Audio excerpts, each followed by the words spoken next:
우리가 여행을 떠나면 목적지가 있습니다. 그렇지만 우리가 아무리 목적지에 도착했다 해도 그곳은 여행의 끝이 아닙니다. 여행의 끝은 어딜까요? 여행의 끝은 집입니다. 아무리 여행이 좋았어도 집에 돌아와서 딱 샤워를 하고 침대에 누우면 세상 편합니다. 그렇기 때문에 여행의 즐거움도 있지만 그렇지만 우리는 돌아오는 내 집, 내 고향이 있기 때문에 어찌 보면은 더 큰 즐거움을 누릴 수가 있는 것이죠.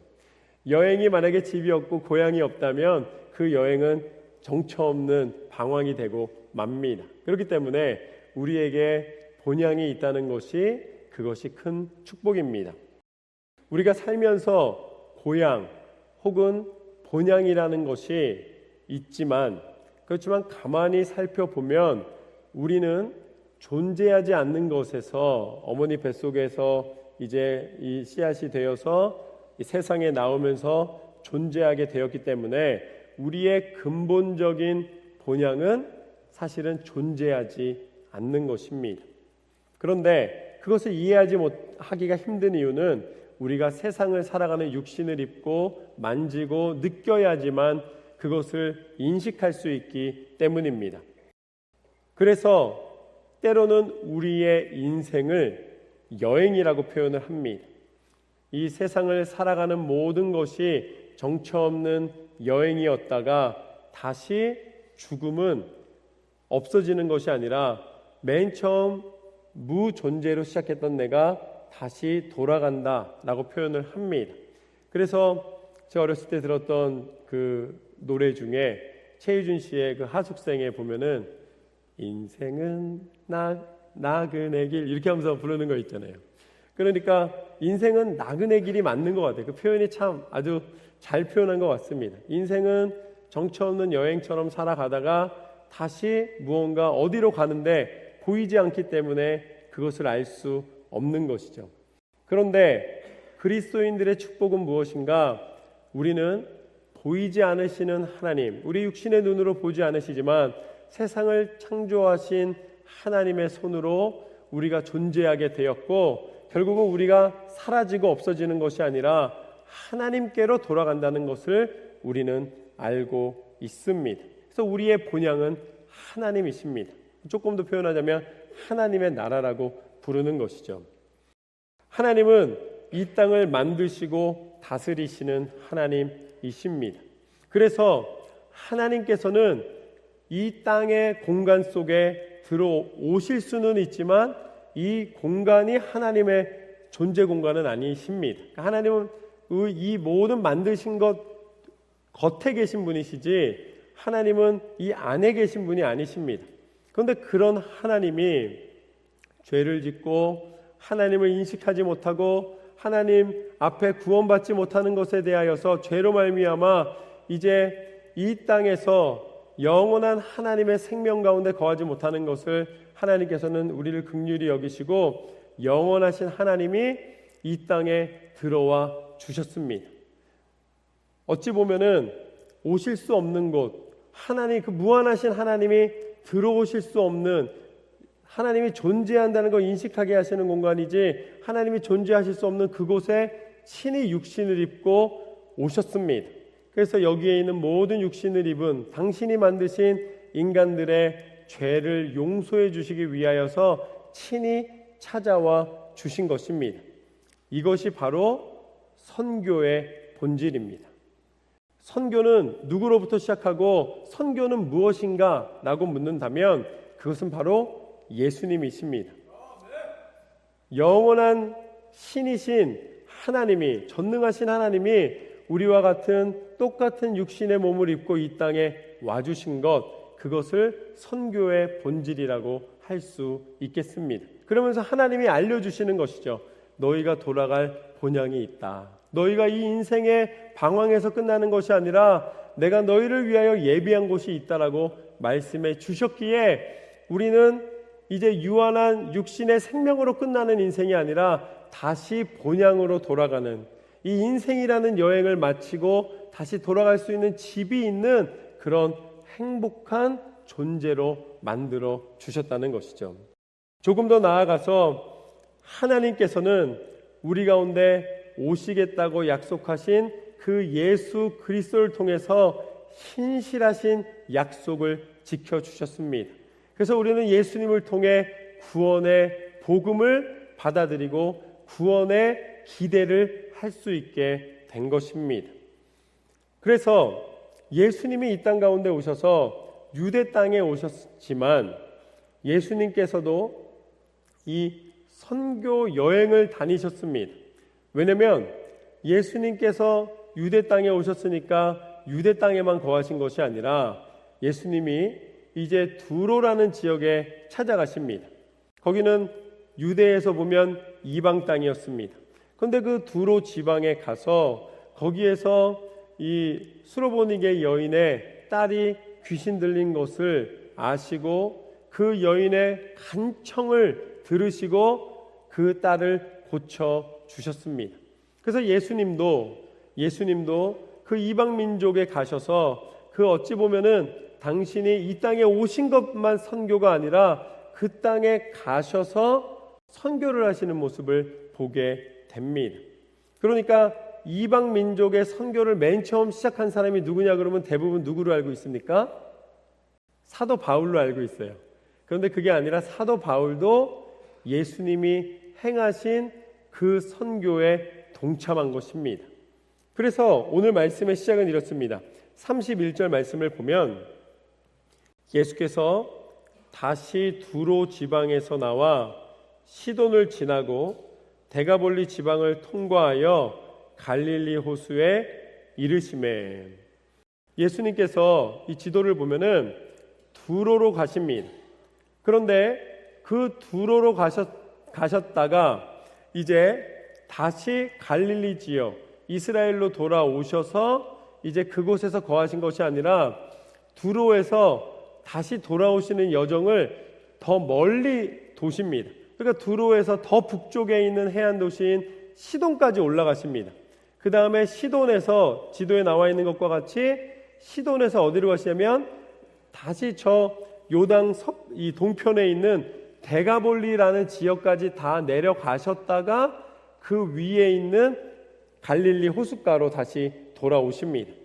이 데가볼리 지역을 오늘 말씀에 다니셨다라고 나와 있는데 데가볼리는 뭐 경기도 아니면은 우리가 살고 있는 뉴브런스윅 아니면 뉴저지 이런 뜻이 아닙니다.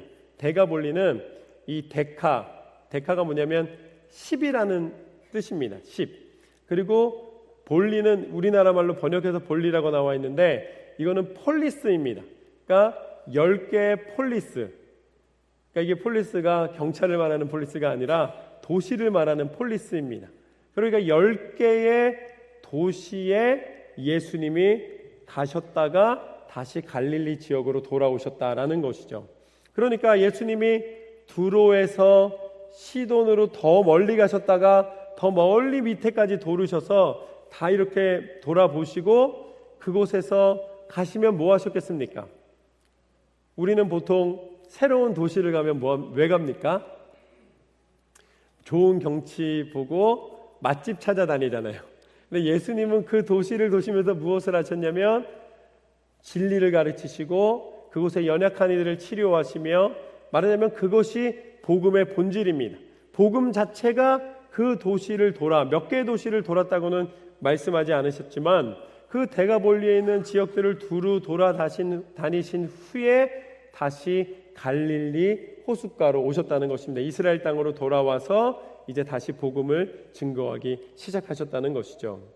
그러니까 이 지역을 보면은 두로에서 시돈까지가 이제 한 30km 정도 됩니다. 마일수로는 한 19마일 정도 됩니다. 그리고 이 시돈에서 이 거라사까지 데가볼리에 있는 도시 중에 하나로 내려가는 길이 거의 75마일 정도 됩니다. 그리고 다시 거기에서 갈릴리 호숫가로 올라가는 길이 거의 한 30마일 정도 됩니다. 50km 정도 되는 것이죠. 그러니까 100마일이 넘는 거리를 예수님께서 거니시면서 그 진리와 복음을 선포하셨습니다. 그러니까 지금 우리만 수고하며 애쓰며 선교하는 것이 아니라 예수님께서 그렇게 먼 거리를 마라톤 같은 경우 우리가 42.195km를 뜁니다. 그게 26마일이에요. 그러니까 100마일이 넘는다는 것은 그 마라톤 거리의 4배가 되는 거리를 예수님께서 다니시면서 그곳에서 복음을 증거하시며 그 수고로움 속에서 하나님의 뜻하신 바 진리를 증거하여 주신 것이죠. 이방 선교 그리고 또 우리가 행하는 모든 선교의 기준은 예수님이신 줄로 믿습니다. 우리가 전하는 것, 우리가 수고하는 것, 우리가 애쓰는 것, 그 모든 것을 먼저 본을 보이신 예수님을 쫓아 우리가 행하며 살아가고 있는 것이죠. 우리 모든 삶의 기준이 예수님이심을 고백하시기를 주님의 이름으로 축원합니다. 그렇게 예수님이 여러 지역을 다 다니시면서 갈릴리 호숫가에 오셨습니다. 그때 한 사건이 벌어집니다. 32절 말씀을 보면 사람들이 귀먹고 말 더듬는 자를 데리고 예수께 나와 안수하여 주시기를 간구하거늘. 오늘 말씀에 보면은 귀가 들리지 않고 말이 어눌한 사람, 말이 더듬어지는 사람을 예수님께 데려왔다라고 나와 있습니다. 이 사람들이 예수님께 다가온 이유는 아마 두 가지일 것입니다. 하나는 정말로 이 사람을 불쌍히 여겨서 치료를 하실 수 있는 분이 오셨다는 소식을 듣고 아마 데려왔을 것입니다. 또 하나는 어떤 사람들은 예수님이 그런 소문이 있는데 과연 진짜로 치료할 수 있는 능력이 있는가 한번 보기 위하여 이 사람을 데리고 왔을 것입니다. 그런데 귀가 들리지 않고 말을 더듬는다는 것은 지금 보면은 선천적이든 후천적이든 발생하는 일입니다. 무슨 소리냐면 태어날 때부터 만약에 귀가 들리지 않으면은 그렇게 되면은 말을 할 수가 없습니다. 왜냐하면 들은 것이 없기 때문에 말을 못하는 것이죠. 굉장히 힘겨운 상황에 있습니다. 우리가 위하여 기도해드리고 함께 도와드릴 이유가 분명합니다. 그리고 또 하나는 후천적으로 귀가 들리지 않는 경우에도 자기 소리가 분간되지 않기 때문에 자기가 올바른 발음을 하고 있는지 분간하기가 쉽지 않습니다. 그래서 점점 말이 더듬어지고 어눌해지게 되는 것이죠. 그래서 선천적이든 후천적이든 귀가 잘 들리지 않는다는 것은 굉장히 큰 연약함입니다. 그것 때문에 말을 잘 할 수가 없게 되는 것이죠. 그래서 예수님이 어떻게 해주시는가? 33절 말씀에 보면은 예수님께서 33절 보면 예수께서 그 사람을 따로 데리고 무리를 떠나사 손가락을 그의 양귀에 넣고 침을 뱉어 그의 혀에 손을 대시며. 지금 이 남자가 사람들에게 끌려온 것도 사실은 기대 반 또 한편으로는 강제 반이었어요. 자기가 꼭 오고 싶다는 표현을 못하니까 일단 온 거예요. 이제 이끌려서. 그랬는데 예수님이 그 앞에서 조금 이제 뭔가를 행하시기 위해서 조용히 그 사람만 따로 무리해서 떨어뜨려서 데리고 가십니다. 그래서 이제 무엇을 하시느냐? 맨 처음에 그 남자의 그 사람의 귀에 손을 집어넣습니다. 제가 한번 흉내를 내보겠습니다. 이렇게 하고 계신 거예요. 얼마나 황당하게 말을 못하니까 하고 있는데 귀에다 손을 막 넣으시는 거예요. 나 지금 귀도 잘 안 들리고 이것 때문에 사람이 연약한 부분이 있으면 그것을 만지게 하거나 보여주기 싫어합니다. 그런데 지금 예수님이 막 귀를 만지고 계시는 거예요. 그러니까 이 사람이 얼마나 당황했겠습니까? 그런데 갈수록 태산입니다. 그 다음에 어떻게 합니까? 갑자기 침을 뱉어가지고서는 혀를 자꾸 혀에다 이렇게 발라주시는 거예요. 여러분 아무리 예수님이 거룩한 분이고 예수님이 그 능력의 종이라고 할지라도 갑자기 혀를 내밀어가지고 혀에다가 발랐다고 돼 있잖아요. 혀에다 자기 침을 뱉어가지고 이렇게 바르고 있는 거예요. 상상을 못하는 일을 지금 하고 계신 겁니다. 이 사람이 지금 말을 못하니까 거절을 못해서 그렇지 지금 굉장히 당혹스러움을 당하고 있는 상황입니다. 그러시더니 예수님이 어떻게 하시는가? 34절 말씀을 보면 하늘을 우러러 탄식하시며 그에게 이르시되 에바다 하시니 이는 열리라는 뜻이라. 할렐루야. 그 남자를 향해서 당황하고 있는 그 남자에게 에바다 하고서는 예수님이 외쳐주셨습니다. 제가 볼 때는 예수님이 세게 외쳐주셨을 것 같아요. 예수님의 그 열심이, 예수님의 그 사랑이 그냥 에바다 그러진 않으셨을 것 같아요. 에바다 그러셨을 것 같아요. 그랬더니 어떻게 되는가? 35절 말씀해 보면 그의 귀가 열리고 혀가 맺힌 것이 곧 풀려 말이 분명하여 졌더라. 할렐루야. 그의 귀가 열렸습니다. 그리고 그의 혀가 분명하여 졌습니다. 이것이 하나님이 그를 치료하여 주시고 그에게 모든 것을 회복시켜 주시는 은혜가 증거된 것입니다. 하나님의 능력인 줄로 믿습니다. 이것이 오늘 말씀의 첫 번째 교훈입니다. 귀가 열리고 말이 분명해졌다. 귀가 열리고 말이 분명해졌다. 이 남자를 맨 처음에 묘사할 때 뭐라고 묘사했습니까? 귀가 들리지 않고 말을 더듬는 사람이라고 묘사했습니다. 그런데 예수님이 어떻게 하셨습니까? 먼저 귀에다가 손을 대시고 그 다음에 혀에다가 침을 바르셨습니다. 그랬더니 에바다 외치셨을 때 어떻게 됐습니까? 귀가 열리고 혀가 풀렸더라. 말이 열렸더라. 할렐루야. 세 번 다 동일합니다. 먼저 무엇이 열렸습니까? 귀가 열렸다. 귀가 열렸다는 것이죠. 들어야 합니다. 들려야 말할 수가 있다라는 것이죠. 우리가 어린아이가 부모님에게 그 말을 배울 때 글부터 배우는 아이 아무도 없어요. 갑자기 아이가 막 글을 써요. 그러면 그 아이는 뛰어난 아이가 아니라 이상한 아이입니다. 맨 처음에는 무엇부터 합니까? 맘마, 엄마 먹어야 되니까, 그리고 또 보호를 받아야 되니까 맘마, 엄마부터 수없이 반복하면서 하잖아요. 그러면은 아이가 엄마 하면 다 어떻게 돼요? 까무라칩니다. 좋아가지고 야, 우리 아이가 엄마 했대.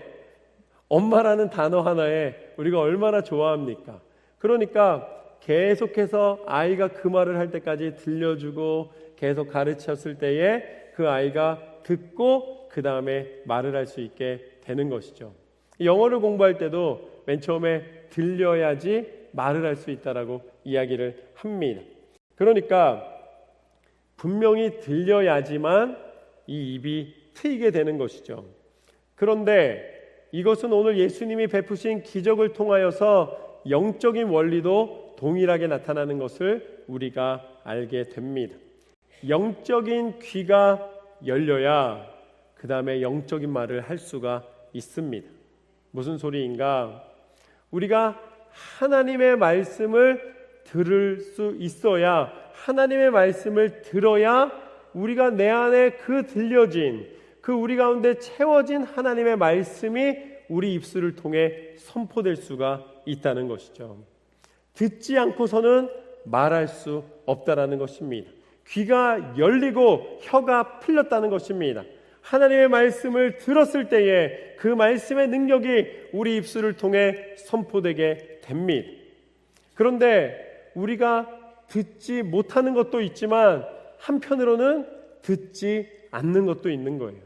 우리가 성경을 읽을 수 있지만 읽지 않는 것은, 그것은 내 스스로가 영적인 언어와 영적인 은혜를 스스로 취하지 못하는 그런 것입니다. 그래서 우리는 먼저 말씀의 능력에 사로잡혀야 될 줄로 믿습니다. 그런데 내가 믿음이 있다 하고 내가 신앙의 삶을 살아간다 할지라도 또 말씀을 읽기도 합니다. 그런데도 불구하고 세상적인 삶을 살아요. 그것은 왜 그렇습니까? 그것은 영적인 귀로 하나님의 말씀을 듣는 것이 아니라 여전히 세상적인 문자로 그 말씀을 듣기 때문에 그렇습니다. 그것을 내 기준, 내 판단으로, 내 임의로 나를 위하여서 그 말씀을 사용할 때 결국은 그런 일이 벌어지는 것이죠. 하나님의 영적인 말씀을 읽고도 그 말씀을 문자 그대로 세상적인 방법으로 받아들이게 되면 결국은 입술에서 영적인 하나님의 능력이 나타나지 못합니다. 그러니까 하나님의 말씀을 영적인 귀를 열어 들어야 되고 있는 그대로 들어 채워서 그 안에 순종의 마음으로 행할 때에 하나님의 은혜가 나타나게 되는 것이죠. 그래서 로마서 8장 5절과 6절 말씀을 보면 육신을 따르는 자는 육신의 일을, 영을 따르는 자는 영의 일을 생각하나니 육신의 생각은 사망이요 영의 생각은 생명과 평안이니라. 우리가 영적인 귀를 열어서 영적인 말을 해야 되는 것은 해도 되고 안 해도 되는 선택의 문제가 아니라 이것은 우리의 존재의 근원으로 돌아가는 영원한 생명과 연결되는 너무나 중요한 것입니다. 여러분에게 영적인 귀가 열어지시기를 주님의 이름으로 축원합니다. 하나님의 말씀이 들리고 그 말씀을 받아들이고 내 안에 충만한 말씀이 여러분의 입술을 통해 세상 가운데 선포되게 될 줄로 믿습니다. 그렇게 그 귀가 안 들리고 말을 더듬었던 사람을 고쳐 주었습니다. 그랬더니 어떠한 일이 벌어지는가? 36절 말씀에 보면 이렇습니다. 예수께서 그들에게 경고하사 아무에게도 이르지 말라 하시되 경고하실수록 그들이 더욱 널리 전파하니.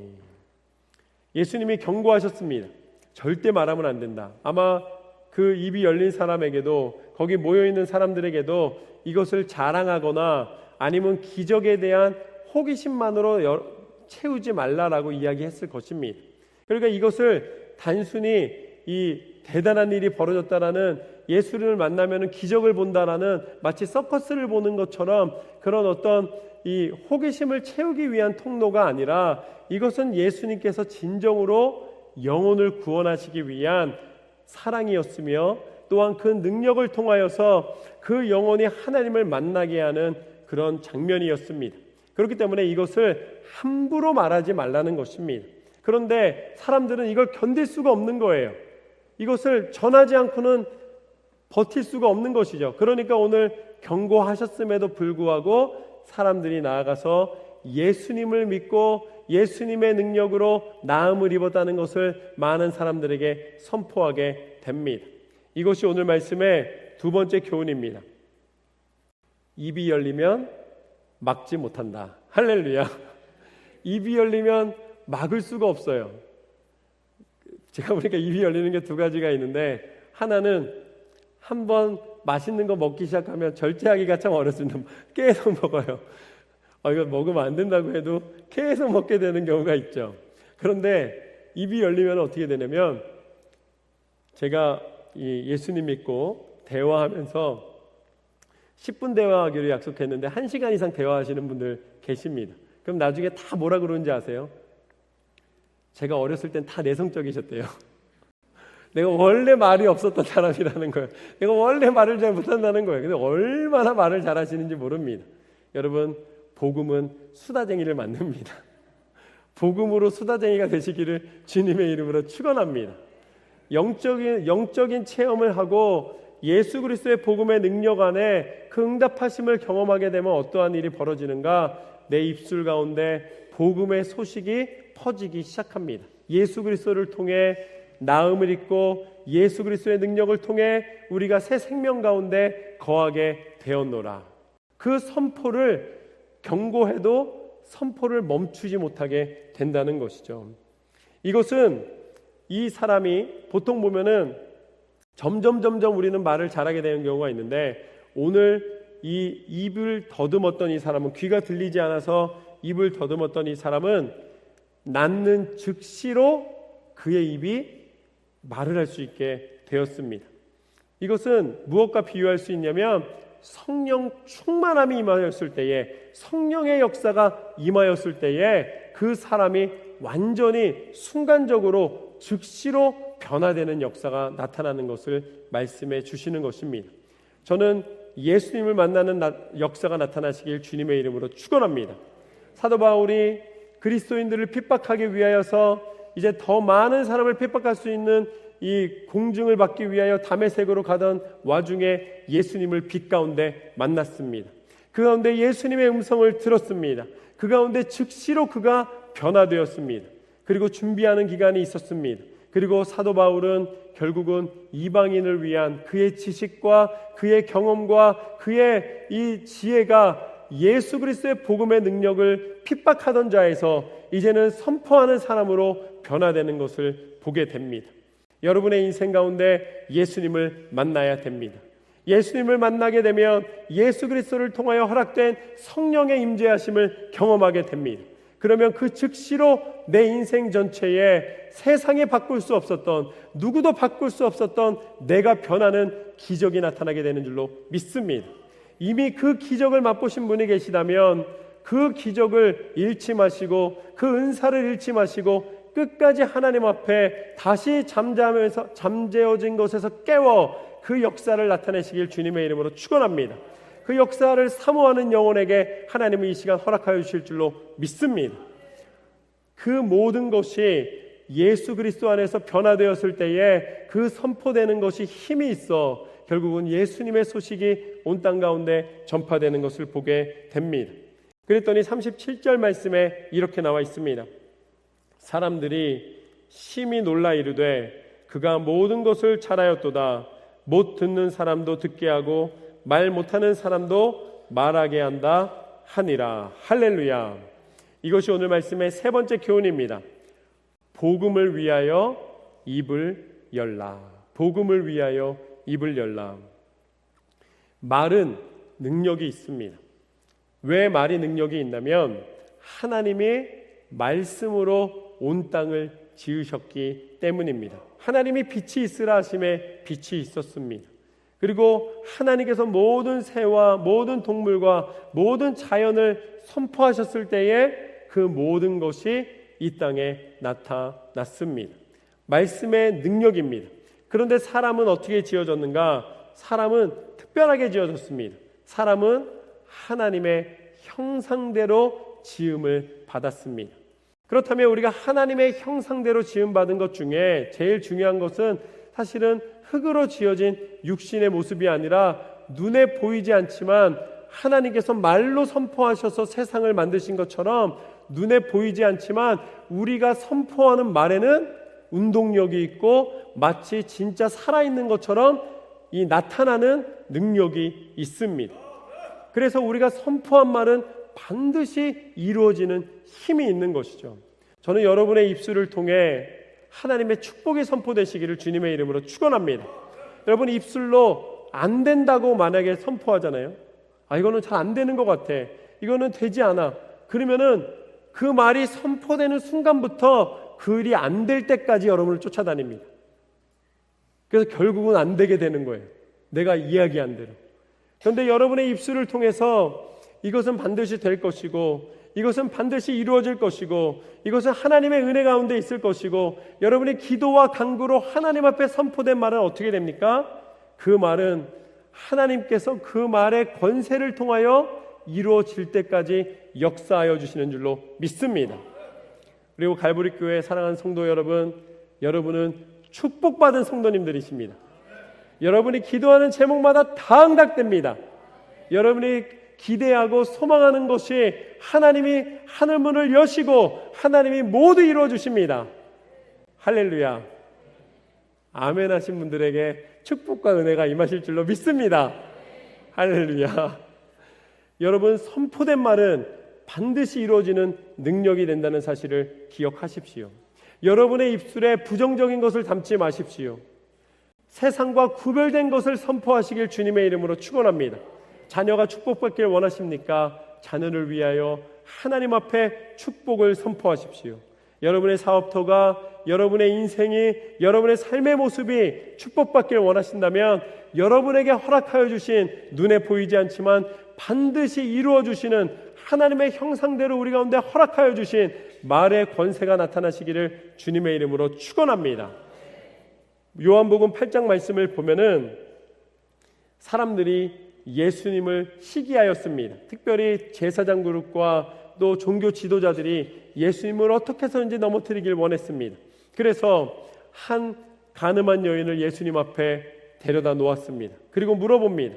모세의 율법에 보면은 가늠한 여인은 돌로 치라고 나와 있는데 예수님 이 여인을 어떻게 할까요? 라고 물어보았습니다.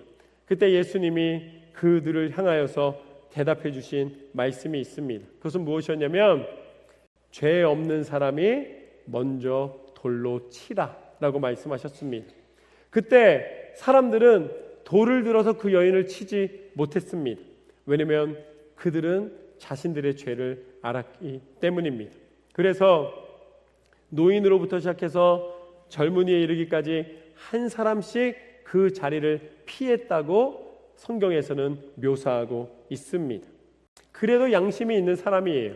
양심에 화인 맞은 것처럼, 양심이 다 타서 없어진 것처럼 자신은 죄가 없다 그러고 돌을 던질 수도 있었겠으나 그들은 그래도 자신의 체면상, 자신의 양심상 그 일을 행하지 못했습니다. 그리고 그 자리를 다 벗어났습니다.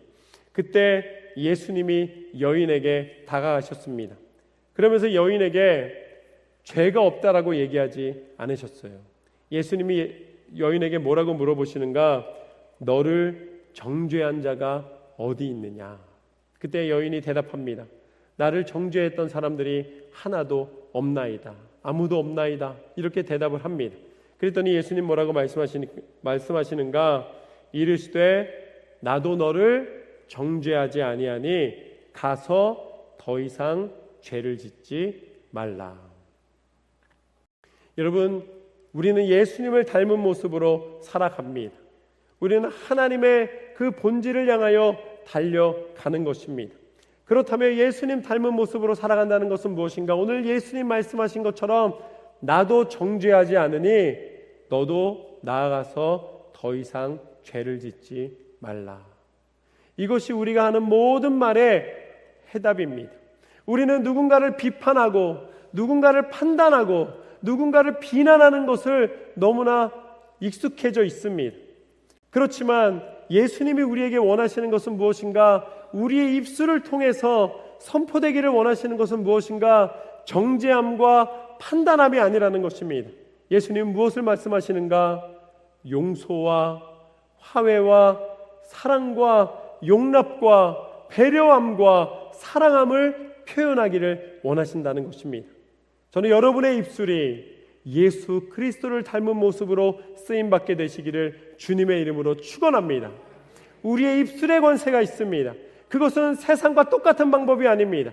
세상은 복수하는 것이 그것이 능력입니다. 한 대를 맞았으면 10대를 때려주는 것이 그 사람이 훨씬 더 능력 있고 잘했다고 칭찬을 받습니다. 그렇지만 예수님의 영적인 원리는 무엇인가? 예수님의 영적인 원리는 우리가 그리스도인으로서 가질 수 있는 유일한 특권은 무엇인가? 도저히 용서할 수 없는 사람을 용서하는 것. 도저히 사람들이 생각할 때는 할 수 없다는 그것을 행하는 것. 그것이 예수님을 닮은 모습입니다. 예수님이 이미 우리 가운데 그 일을 행하여 주셨습니다. 하나님은 죽으실 수 있는 분이 아니십니다. 하나님은 죽음이 없는 분이에요. 그런데 하나님이 우리를 사랑하시기 때문에 우리를 대신하여 당신의 생명을 내어주시기까지 영원한 생명의 하나님께서 당신이 그 십자가 위에서 물과 피를 다 쏟으시며 우리가 당할 수 있는 최고의 고통과 이 비참함과 처참함을 당하시면서 십자가 위에서 죽으셨습니다. 그것은 우리를 위하여 도저히 행할 수 없는 것을 행하여 주신 것입니다. 그것을 통하여 우리의 참혹한 죄를 씻어 주셨습니다. 그리고 그 죽음으로 끝나지 않으셨고 예수님께서는 다시 부활하셨습니다. 이제 우리의 삶이 다시 소망을 갖는 이유는 예수님이 부활하셨기 때문입니다. 예수님의 부활에 동참할 수 있는 그 권세를 허락하여 주셨습니다. 예수님의 이름을 믿기만 하면 그 집에 구원이 이르리라. 예수님의 이름의 권세를 통하여 우리를 구원하여 주시고 이제는 우리가 세상에서 방황하다가 영원히 없어지는 존재가 아니라 다시 우리를 부르신 그곳 하나님께 그 하나님 나라에 우리를 불러 인도하여 주신다는 것, 우리는 고향이 있는 행복한 여행자들입니다. 이 인생이라는 여행을 즐겁게 살아갈 수 있는 이유는 우리가 돌아갈 하나님이 계시기 때문입니다. 여러분의 인생 가운데 그 은혜를 허락하신 하나님 앞에 날마다 감사하며 힘을 내십시오. 그리고 끝까지 승리하시는 삶을 살아가시기를 주님의 이름으로 축원합니다. 오늘 말씀을 통해 우리는 세 가지의 은혜를 나누었습니다. 첫 번째, 귀가 열리고 말이 분명해진다. 영적인 귀를 열어 하나님의 음성을 듣고 그 말씀에 충만한 능력으로 승리하시기를 주님의 이름으로 축원합니다. 두 번째, 입이 열리면 막지 못한다. 성경에 이런 장면이 많이 있습니다. 여러분, 복음을 위하여 수다쟁이가 되시기를 주님의 이름으로 축원합니다. 마지막으로 복음을 위하여 입을 열라. 여러분의 입술이 예수 그리스도의 능력의 입술로 쓰임 받게 되시기를 주님의 이름으로 축복합니다.